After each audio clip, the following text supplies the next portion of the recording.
গতকাল রাতের বেলা আমরা আমাদের র্যাব সদর দপ্তর গোয়েন্দা শাখার তথ্যের ভিত্তিতে জানতে পারি যে কুমিল্লা হয়ে ঢাকাতে মোবাইল চোরাচালান চক্রের একটি বড় চালান আজকে ঢাকাতে এসে পৌঁছাবে।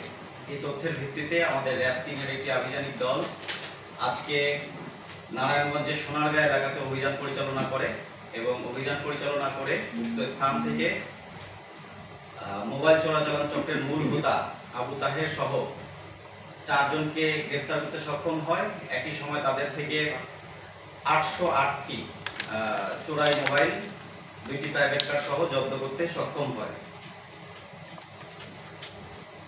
গ্রেফতারকৃত ব্যক্তি তাদের সাথে জিজ্ঞাসাবাদ করে জানা যায় যে এই মোবাইলগুলির মূল্য বর্তমান বাজার মূল্য ন্যূনতম 1.5 কোটি টাকা সব মিলে।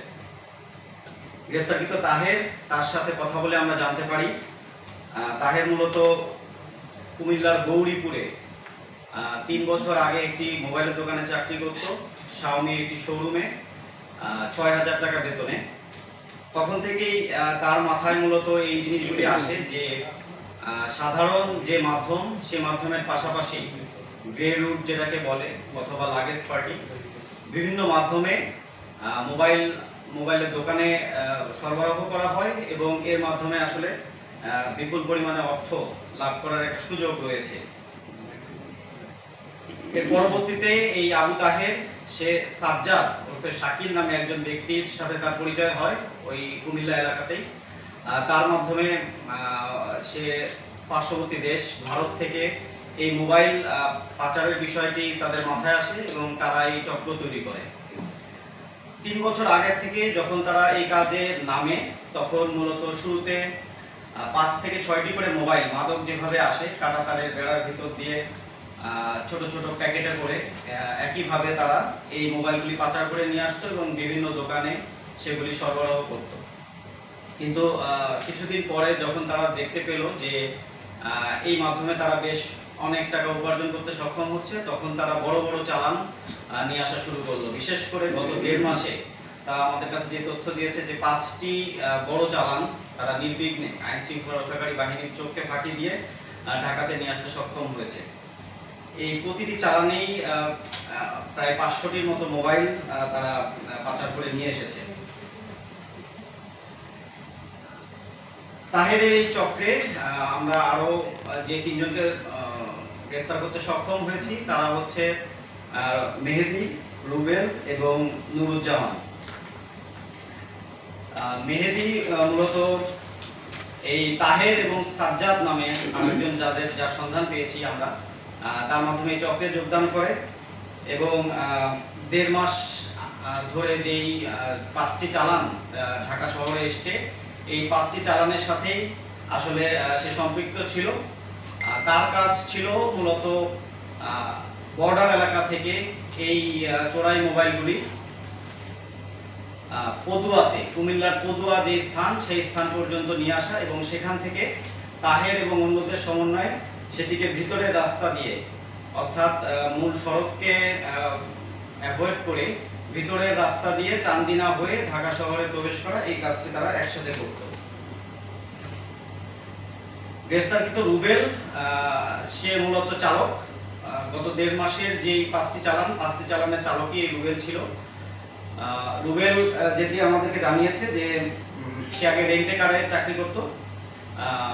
কিছুদিন আগে সে এই সাজ্জাদ, যার নাম পেয়েছি আমরা, সাজ্জাদ ওরফে শাকিল, তার বাবার একজন ড্রাইভার হিসেবে সে নিয়োগপ্রাপ্ত হয় এবং নিয়োগপ্রাপ্ত হওয়ার পর থেকেই সেই 5টি চালান ঢাকাতে নিয়ে আসার কাজে যুক্ত থাকে এবং এই যে মোবাইল বিক্রি থেকে যে লাভটা হয় তাদের, এই লাভটি তারা একটা পার্সেন্টেজ হিসেবে ভাগাভাগি করে নেয়। গ্রেফতারকৃত নুরুন নবী, সেও অন্য একটি গাড়ির চালক, 2টি প্রাইভেট কার যেহেতু জব্দ করেছি আমরা। অপর চালক এই নুরুজ্জামান, তিনি জানিয়েছেন যে তিনি ডেইলি বেসিসে ভাড়া দিয়ে একজন প্রাইভেট কারের মালিকের কাছ থেকে প্রাইভেট কারটি ভাড়া নিয়েছেন এবং সেভাবে তিনি যাত্রীদেরকে কুমিল্লা থেকে ঢাকা পর্যন্ত ট্রিপ দিতেন।